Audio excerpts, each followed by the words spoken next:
Hey guys, welcome everyone. कैसे हैं आप सब? बढ़िया बढ़िया होंगे ऐसे मैं उम्मीद करता हूँ। टाइम वैल्यू ऑफ मनी जो है वो हम डिस्कस कर रहे थे, जिसमें हमने कंपाउंड इंटरेस्ट और सिंपल इंटरेस्ट के बारे में साधारण सी बातें की थी।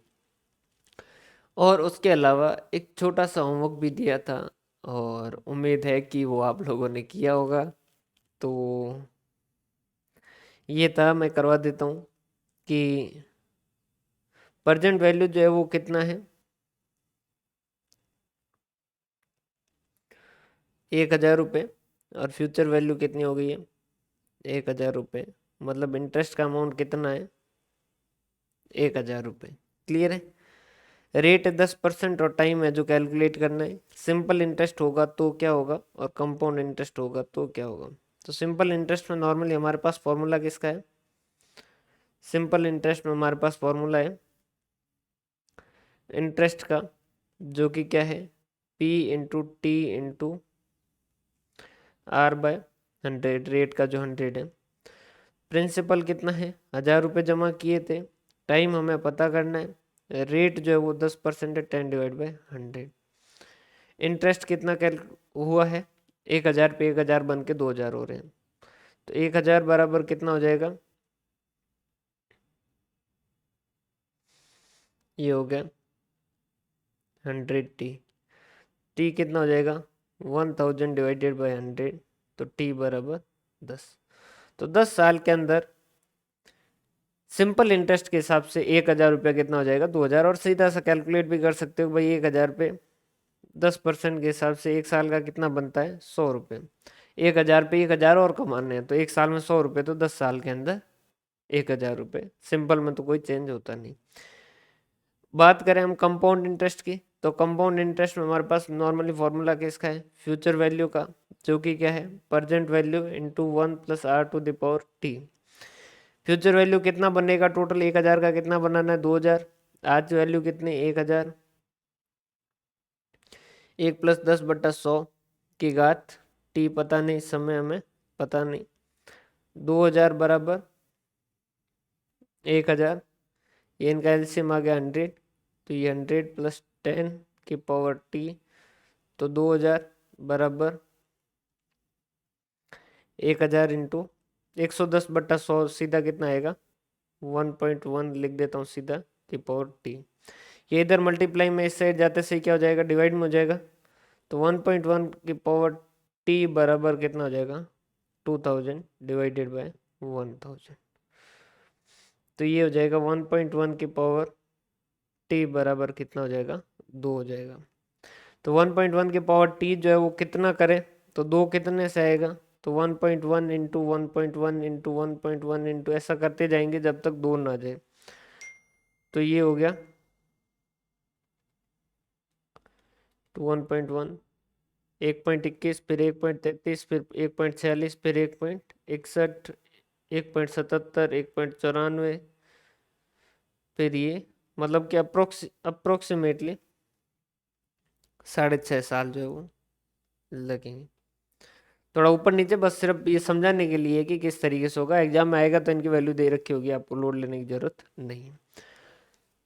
इसके साथ मैं ये उम्मीद करता हूँ कि आपको सिंपल इंटरेस्ट और कंपाउंड इंटरेस्ट का बेसिक कॉन्सेप्ट तो समझ आ ही गया होगा।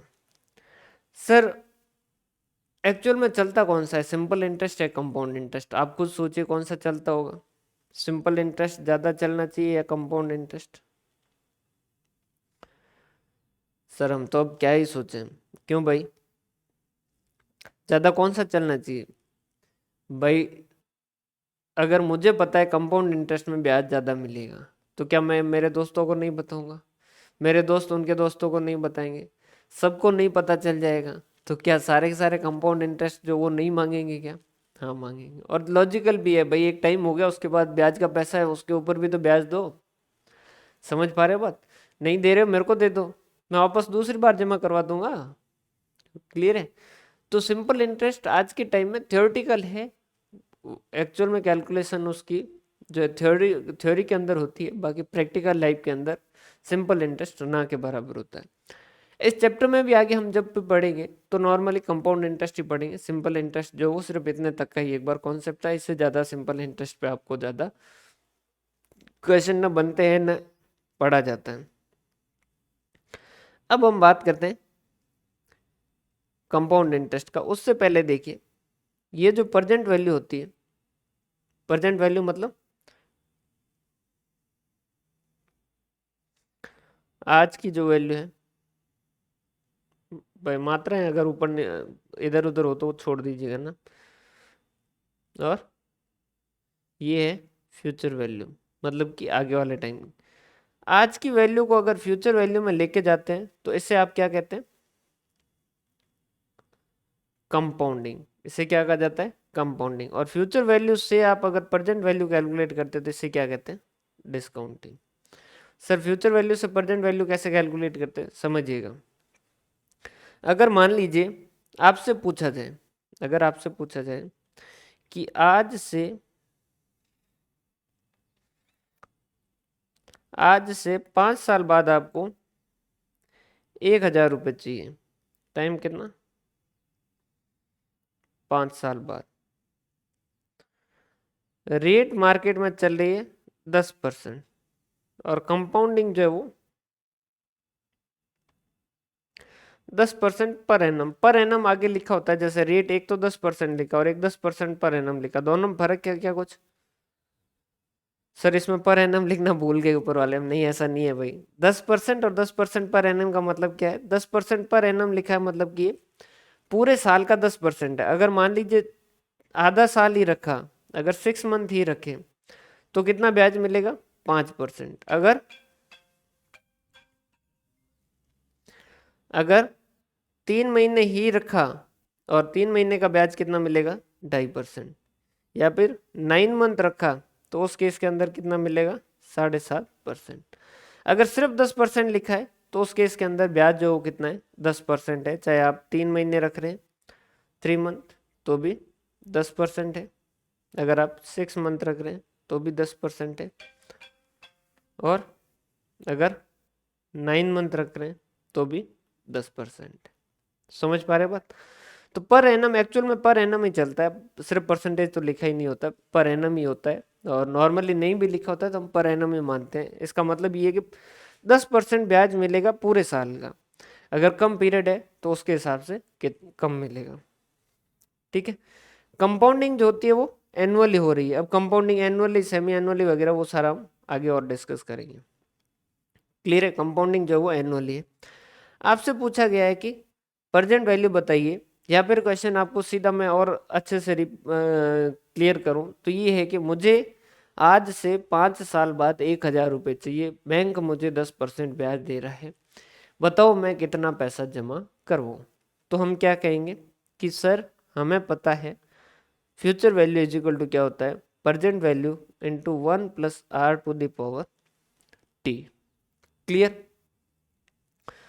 तो सर फ्यूचर वैल्यू कितनी चाहिए? 1,000 रुपये। तो फ्यूचर वैल्यू की जगह 1,000 लिख दो। प्रेजेंट वैल्यू कितनी? पता नहीं। 1 + r, 1 + 10/100 की पावर टाइम कितना है? 5। तो ये कितना हो गया? 1,000 प्रेजेंट वैल्यू इंटू 1.1 की पावर 5। तो present value is equal to क्या हो जाएगा? 1,000/1.1 की पावर 5। या फिर फॉर्मूला के हिसाब से देखें तो क्या है कि भाई future value is equal to क्या है? Present value 1 + r⁻t। तो प्रेजेंट वैल्यू क्या हो जाएगी? इधर मल्टीप्लाई में इधर आते सी क्या हो जाएगा? डिवाइड में हो जाएगा। तो क्या कहेंगे? Present value is equal to future value divide by 1 + r⁻t। 1 + r⁻t। Clear है? Present value is equal to future value upon 1 + r⁻t। तो ये हो गया present value is equal to 1,000 divided by 1.1 की power 5। Present value is equal to क्या हो जाएगा? 1,000 1.1 की पावर 5 मतलब भाई 2 की पावर 2 मतलब कि 2 × 2, 2 की पावर 3 मतलब 2 × 2 × 2। तो 1.1 की पावर 5 मतलब 1.1 × 1.1 × 1.1 × 1.1 × 1.1। 1 2 3 4 और 5। तो आप कैसे कैलकुलेट कर सकते हो? या तो ऐसा कर दो कि 1,000 डिवाइडेड बाय, पहले ये मल्टीप्लाई वाले कर दो, 1.1 × 1.1 × 1.1 × 1.1 × 1.1। 1.6105। सर आपके पास तो कैलकुलेटर है, ऐसी कैलकुलेशन नहीं करनी होगी, कॉन्सेप्ट समझिए अभी तो ये हो गया आपका 1000 डिवाइडेड बाय 1.6105। तो कितने पैसे जमा करवाने हैं? 620 रुपये। एक बार चेक कर लेता हूँ, 2 3 4 5। तो आपको 620 रुपये जो है वो जमा करवाने होंगे, ताकि आपको 5 साल बाद कितने मिले? 1000 रुपये मिले। क्लियर? यहाँ तक में कोई डाउट? सिंपल सा चल रहा है। सर कहाँ सिंपल चल रहा है? या फिर आप इसको ऐसे भी कर सकते थे, आप कैलकुलेटर में ये भी कर सकते थे, 1000 divide by 1.1 divide by 1.1 divide by 1.1 divide by 1.1 divide by 1.1। इस तरीके से भी आ जाता 620.92, इस तरीके से। क्लियर है? यहाँ तक की बात तो उम्मीद करता हूँ कि आपको समझ आ गई होगी और आसानी से समझ आ गई होगी। क्लियर है? कोई डाउट वाली बात इसमें? तो अभी तक हमने जो है वो कंपाउंड इंटरेस्ट में ये देखा।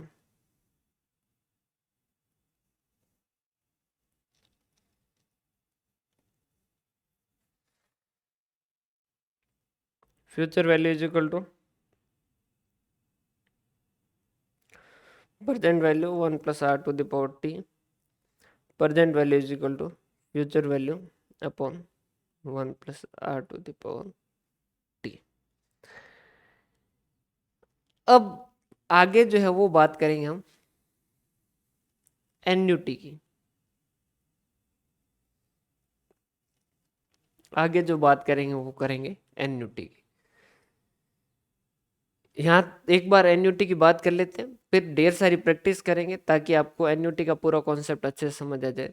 और एन्युटी का अच्छे से कॉन्सेप्ट समझ आ गया, टाइम वैल्यू ऑफ मनी समझ आ जाएगा, मतलब आपकी एफएम जो है वो आधी समझ आ जाएगी, क्योंकि पूरे एफएम के अंदर मेन चीज इंटरेस्ट की कैलकुलेशन ही है। क्लियर है? अब एन्युटी क्या होता है? एन्युटी होता है कि जिसके अंदर इक्वल अमाउंट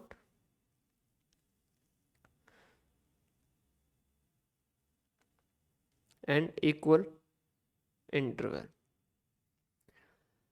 जैसे आप हर महीने के शुरुआत के अंदर 1,000 रुपये जमा करवाते हैं, बताइए 12 महीने बाद कितने पैसे बनेंगे? क्लियर है? हर महीने के शुरुआत में आप 1,000 रुपये जमा करवाते हैं, 1 साल बाद कितने पैसे बनेंगे? तो यहाँ पर अमाउंट जो है वो क्या है? इक्वल, 1000 1000 1000 1000 1000। इंटरवल कितना है? हर महीने के शुरुआत में, मतलब कि 2 इंस्टॉलमेंट के बीच में कितने का टाइम है? 1 महीने का। या फिर आप हर साल के शुरुआत के अंदर 1,000 रुपये जमा करवाते हैं, बताइए 5 साल बाद कितना पैसा बनेगा? क्लियर है? तो इसको क्या कहा जाता है? एन्युटी कहा जाता है। इसको क्या कहा जाता है? एन्युटी कहा जाता है। एन्युटी कितने तरीके की होती है? एन्युटी सर 2 तरीके की होती है।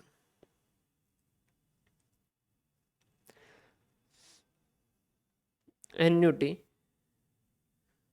एट बिगिनिंग और एन्युटी एट एंड। और जो एन्युटी एट एंड होती है उसको डेफर्ड एन्युटी भी कहा जाता है। क्लियर है? या फिर इसको डेफर्ड एन्युटी भी कहा जाता है। एन्युटी एट बिगिनिंग का मतलब क्या है? जिसमें फर्स्ट इंस्टॉलमेंट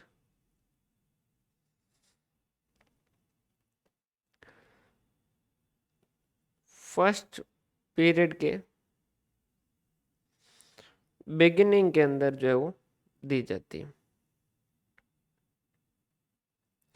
और ये फर्स्ट इंस्टॉलमेंट फर्स्ट पीरियड के एंड में दी जाती है। समझिएगा, अगर एन्युटी एट बिगिनिंग है, मतलब जैसे मंथली एन्युटी है मेरी 1,000 रुपये 12 महीने के लिए। एन्युटी एट बिगिनिंग है मतलब कि हर महीने की 1 तारीख को मैं ये 1,000 रुपये जमा करूंगा।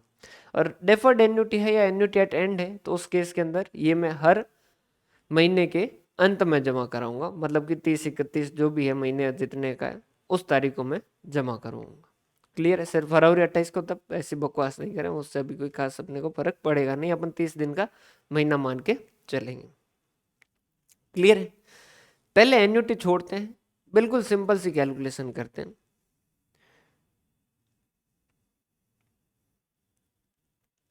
सर एन्युटी को अलग से पढ़ने का कारण क्या होता है? क्योंकि इसके अंदर कुछ शॉर्टकट लग जाते हैं। अभी अपन एक बार एन्युटी एट बिगनिंग देख रहे हैं।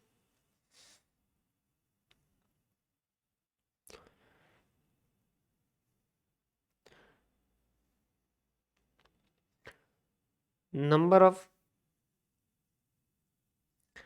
इंस्टॉलमेंट है मान लीजिए 5, इंस्टॉलमेंट का अमाउंट है मान लीजिए 1000, जो कि एट बिगिनिंग है, शुरुआत के अंदर ही पैसा जमा कर दिया जाता है। क्लियर? रेट है आपकी 10%। बताओ 5 साल बाद वैल्यू क्या होगी? क्लियर है?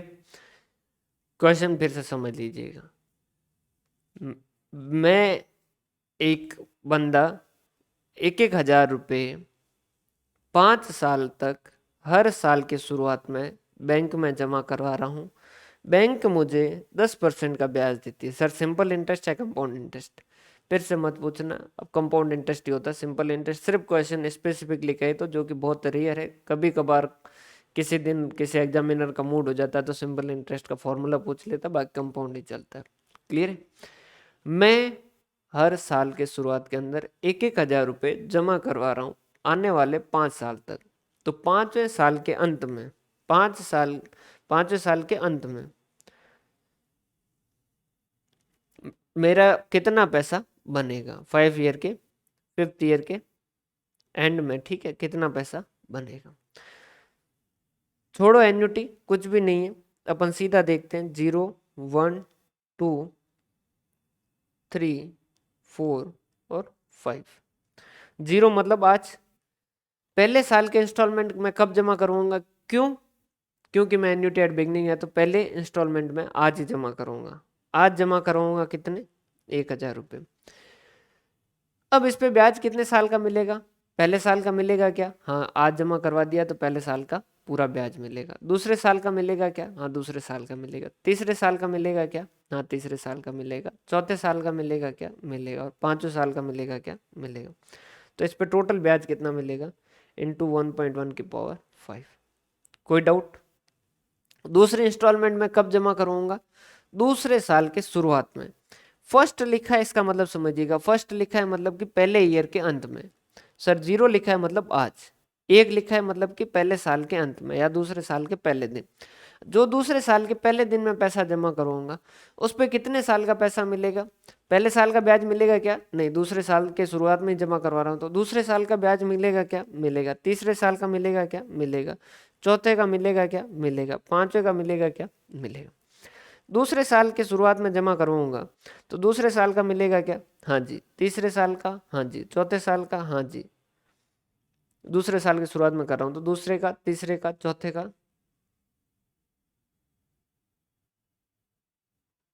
सॉरी, 2 लिखा है मतलब कि सेकंड ईयर के एंड पे है ना, मतलब कि 3rd ईयर की शुरुआत। देखो, ये तो आज जमा करवा दिया, ये पहले साल की शुरुआत में जमा करवा दिया, सॉरी दूसरे साल की शुरुआत में, ये तीसरे साल की शुरुआत में। ये एक बार शुरुआत के अंदर आप कंफ्यूज ना हो, इस वजह से मैं इसको थोड़ा सा लिख देता हूँ।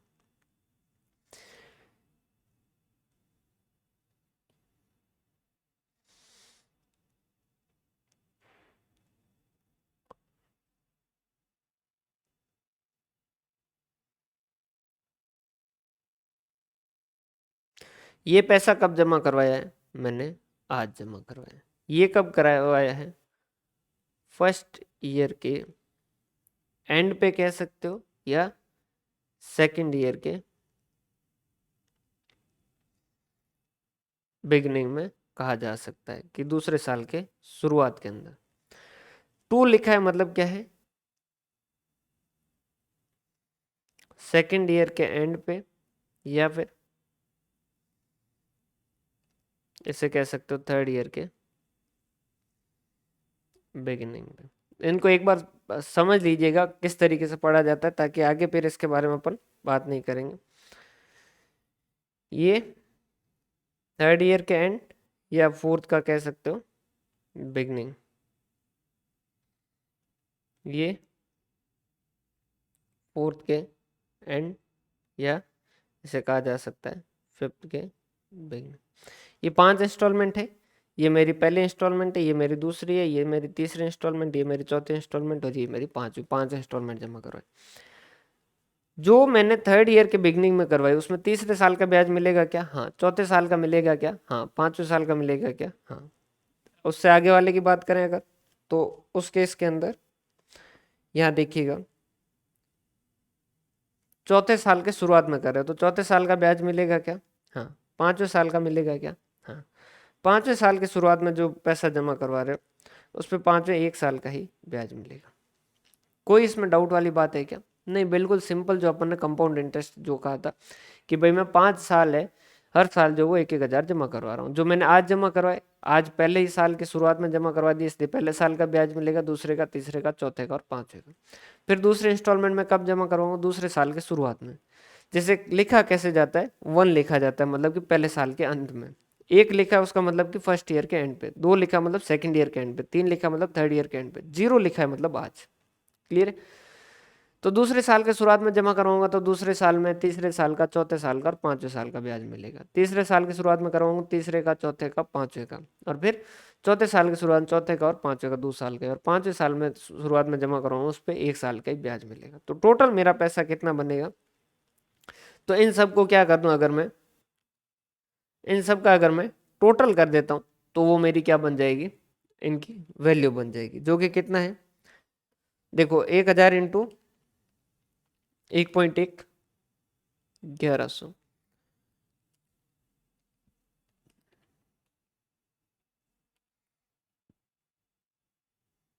ये हो गया 1210, ये हो गया 1331, ये हो गया 1464, ये हो गया आपका 1610। पॉइंट के बाद का अपन रहने देते हैं। ये आपका पैसा हो गया टोटल। कहाँ है GT GT GT GT GT GT 6715, 6715 रुपये जो मेरे टोटल बनेंगे 5 साल बाद। 5 हज़ार मैंने जमा करवाए, 1700 मेरे को टोटल ब्याज का मिला, और टोटल पैसा कितना वो हो गया 6715। कोई डाउट इसके अंदर है तो एक बार इसको पूरे को वापस देख लीजिएगा।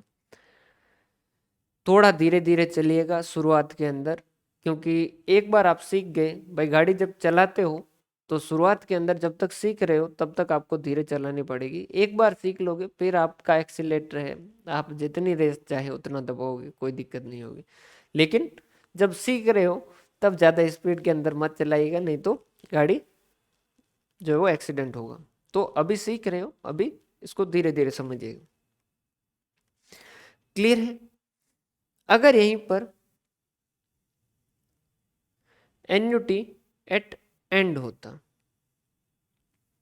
एन्युटी एट एंड होता कि भाई हर साल के अंत में पैसा जमा करवा रहे हैं, तो पहला पैसा जो पहले इंस्टॉलमेंट जमा करवाता वो मैं 0 ईयर पे करवाता या 1 ईयर पे? भाई पहले साल के अंत में करवाऊंगा, तो 0 ईयर आज करवाऊंगा क्या? नहीं, पहले साल के अंत में। दूसरे इंस्टॉलमेंट दूसरे साल के अंत में, तीसरे इंस्टॉलमेंट तीसरे साल के अंत में, चौथे इंस्टॉलमेंट चौथे साल के अंत में, और पांचवें इंस्टॉलमेंट पांचवें साल के अंत में। क्लियर भाई यहां तक?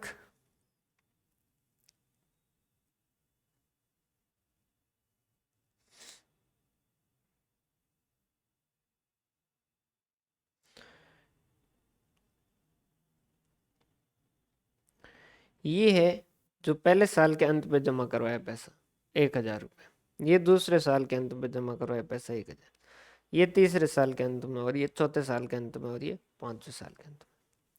5 इंस्टॉलमेंट है, पांचों जमा करवाई।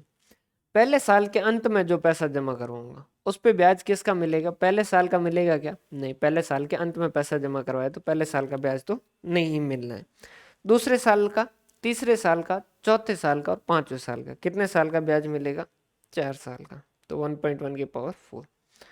दूसरे साल के अंत में करवाऊंगा तो तीसरे का मिलेगा, चौथे का मिलेगा, पांचवें का मिलेगा।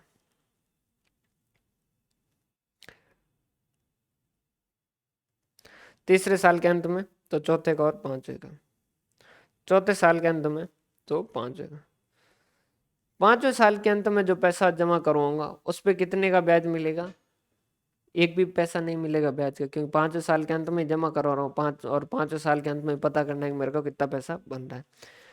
तो क्या करूँ, इसको 0 से गुणा कर दूं? नहीं भाई, मूल तो रहेगा ना, प्रिंसिपल 1000 जमा करवाऊंगा वो तो रहेगा। तो 1000 इंटू 1, कितना पैसा हो गया ये? 1000 इंटू 1, 1000, 1100, 1210, 1331, 1464.1। टोटल कितना पैसा बनेगा? 6105।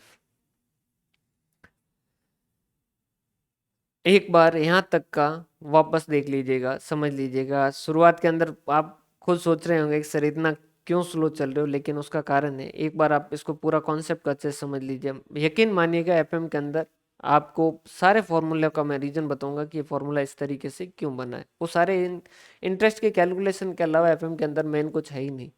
इंटरेस्ट जो वो उसकी कैलकुलेशन आपको बहुत अच्छे से आनी चाहिए, इस वजह से मैं इसमें इतना टाइम ले रहा हूँ। दो चीज कही हमने, एन्युटी एट बिगनिंग और एन्युटी एट एंड, इनकी फ्यूचर वैल्यू जो कैलकुलेट करना हमने देखा।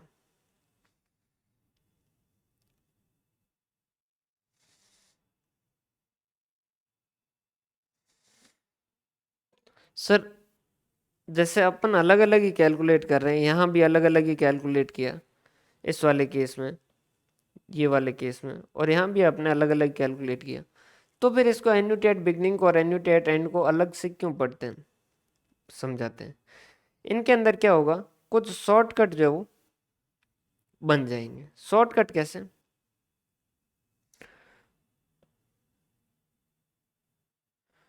ये है एन्युटी एट बिगिनिंग। क्लियर है? आज से मैं जो भी होमवर्क देता हूँ ना, उनके क्वेश्चन के आंसर कमेंट में लिखें, ताकि मुझे समझ आए कि आप क्वेश्चन प्रैक्टिस कर रहे हैं या नहीं कर रहे हैं। क्लियर है? एन्युटी एट बिगनिंग 0, 1, 2, 3, 4 और इस तरीके से आगे एन पे जाएंगे। अपन अभी 5 इंस्टॉलमेंट लेके चल रहे हैं ना, आगे उसको फिर फॉर्मूला के हिसाब से प्रॉपर लिखेंगे।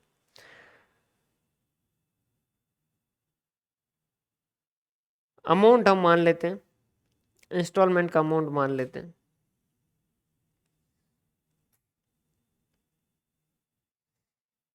इंस्टॉलमेंट का अमाउंट मान लेते हैं हम ये।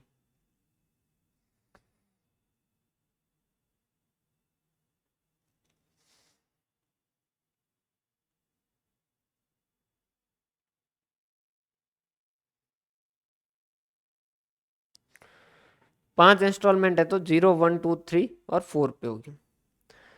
पहला जो इंस्टॉलमेंट होगा उस पे उसकी फ्यूचर वैल्यू क्या होगी पहले इंस्टॉलमेंट की? इसकी फ्यूचर वैल्यू क्या होगी पहले इंस्टॉलमेंट की? तो a इंटू 1 + r⁵ पूरे 5 साल का ब्याज मिलेगा। इस वाली की कितनी हो जाएगी? a into 1 + r⁴। इसकी कितनी हो जाएगी future value is equal to a into 1 + r⁴। Future value is equal to a into 1 + r⁴ और इसकी कितनी हो जाएगी? सर सर सर सर क्या हो गया, ये क्या कर दिया आपने?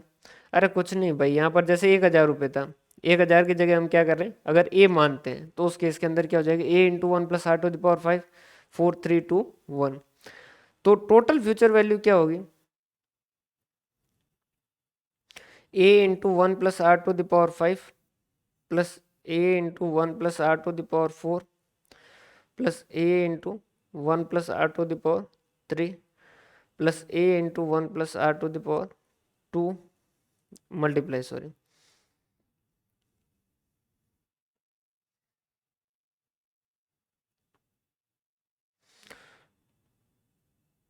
प्लस ए इंटू 1 + r⁴ 1। एक इंस्टॉलमेंट, 2, 3, 4 और 5, ये पांचों के मिला के फ्यूचर वैल्यू।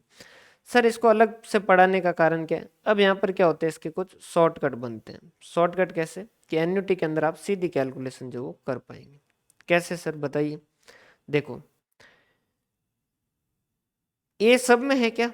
ए यहाँ भी है, यहाँ भी है, यहाँ भी है, यहाँ भी है, यहाँ भी है। क्या इसको कॉमन लिया जा सकता है क्या? सर लिया जा सकता, कोई दिक्कत वाली बात नहीं। तो future value is equal to क्या हो जाएगा? A into 1 + r⁴ plus 1 + r⁴ plus 1 + r⁴ plus 1 + r⁴ 2 plus 1 + r⁴ 1। Clear भाई? समझ पा रहे बात? इनको क्या कहा जाता है? ये फ्यूचर वैल्यू कैलकुलेट करते हैं, इस वजह से इनको क्या कहा जाता है? Future value annuity factor. अब एग्जामिनर जो वो क्या करता है, क्वेश्चन कहता है कि भाई 5 इंस्टॉलमेंट है, जमा करवा रहे हैं और ये रेट है। आप कहोगे कि सर एग्जाम के अंदर ये ऐसा कैलकुलेट कैसे करेंगे? तो एग्जामिनर आपको क्या देता है? Future value annuity factor. उनका आपको इस्तेमाल करना आना चाहिए, किस तरीके से इस्तेमाल होगा। अगर एन्युटी के बारे में कुछ नहीं कहा गया है तो एन्युटी एट बिगिनिंग है, ये डिफॉल्ट एजम्पशन है। ये आपकी क्या है? डिफॉल्ट एजम्पशन है। मतलब कि अगर कुछ ना कहा गया है तो एन्युटी एट बिगिनिंग ही माना जाता है। अगर यहीं पर एन्युटी एट एंड होता और यहाँ पर अगर वही सेम स्थिति होती तो आप क्या करते? 1, 2, 3, 4, 5।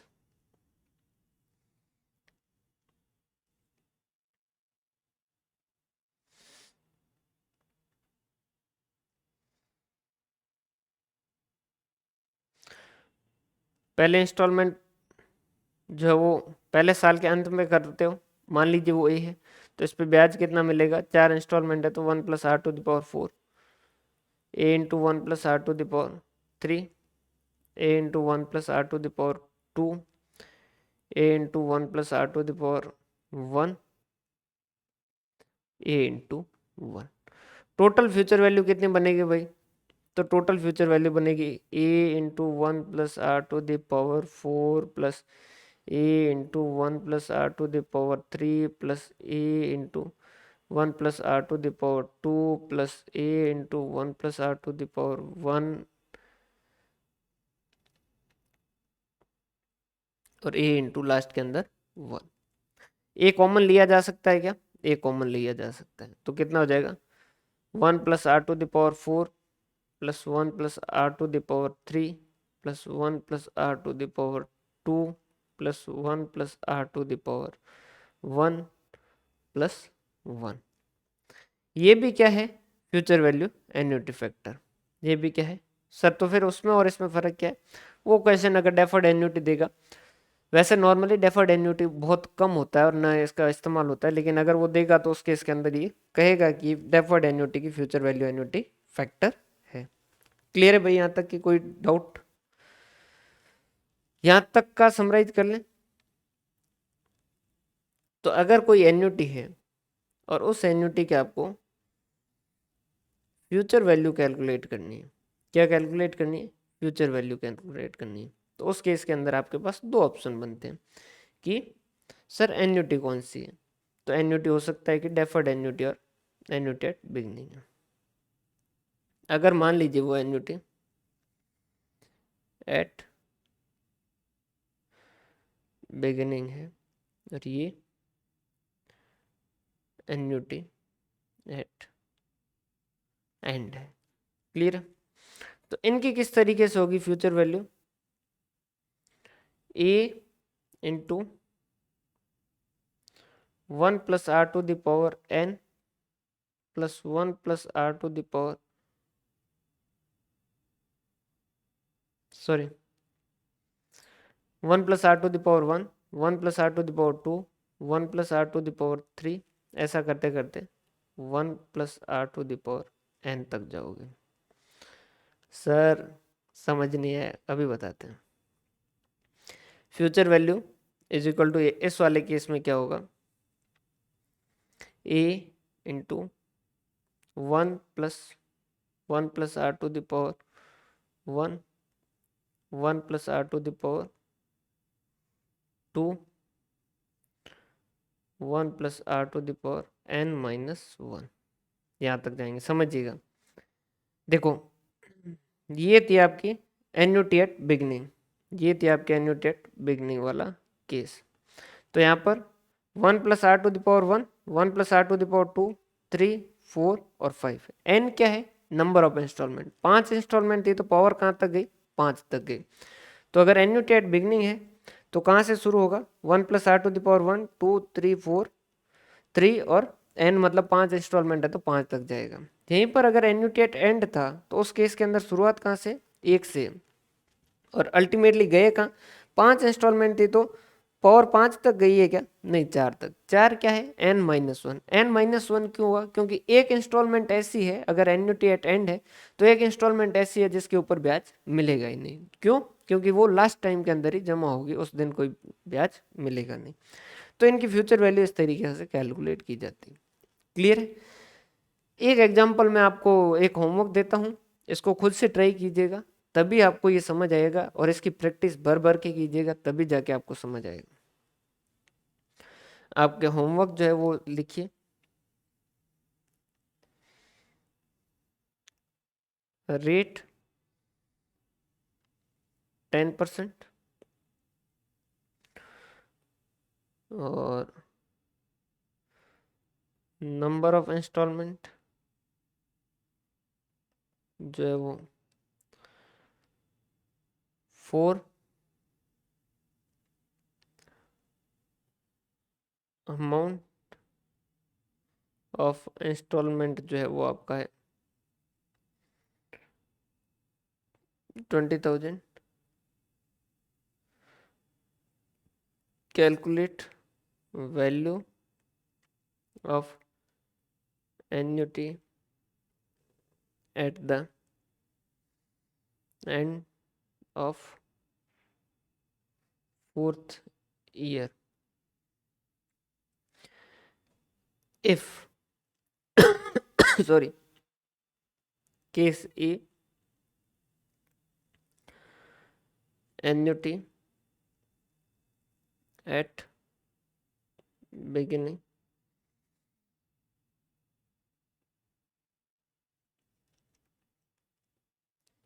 case B, annuity at end। लिखिए होमवर्क में question number 2।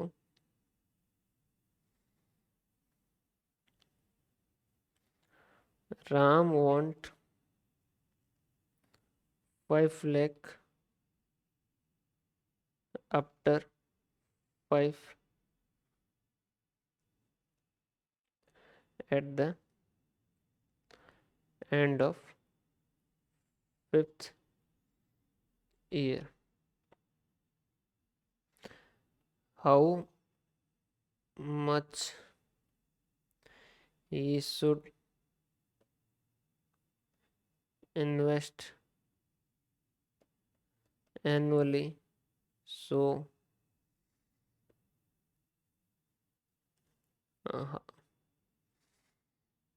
if rate of interest 10%,